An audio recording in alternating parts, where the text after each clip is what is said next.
सगळ्यात महत्त्वाची प्रायोरिटी असली पाहिजे ते म्हणजे फिजिकली फिट राहणं. आणि तुम्ही जेवढं फिजिकली फिट राहाल तेवढं चान्सेस आहेत की तुम्ही मेंटली फिट होत जाल. त्याच्यामागे बरेचसे सायन्स तर खूप मोठं आहे याच्यामागे. म्हणजे तुम्ही ज्यावेळी एक्झरसाईज करता त्या एक्झरसाईजमध्ये देखील तुमच्या ब्रेनमध्ये सेरोटोनिन आणि डोपामिन नावाचे 2 हॅपी हार्मोन्स सिक्रेट होतात.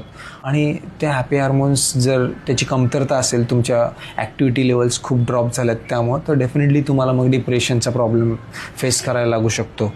तसंच तुम्ही जेव्हा एक्झरसाईज करता त्या एक्झरसाईजमध्येही तुम्हाला बीटा हायड्रॉक्झिब्युट्रेट नावाचं एक केमिकल, एक मेटाबॉलाईट आपल्या लिव्हरमध्ये प्रोडक्शन होत असतं.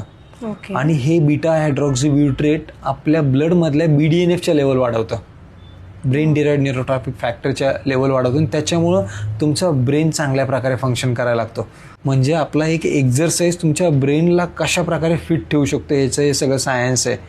बरोबर. याची सगळी बायोकेमिस्ट्री आहे. तर खूपच वास्ट आहे. येस, त्यामुळेच तुम्हाला सगळ्यांना दिवसातून 1 तास तरी व्यायाम केलाच पाहिजे. तो कोणत्याही प्रकारचा व्यायाम करा, पण प्रयत्न करा की तुम्ही स्ट्रेंथ ट्रेनिंगवरती भर द्या आणि त्याच्यातून तुम्ही फिजिकली आणि मेंटली दोन्ही फिट राहा.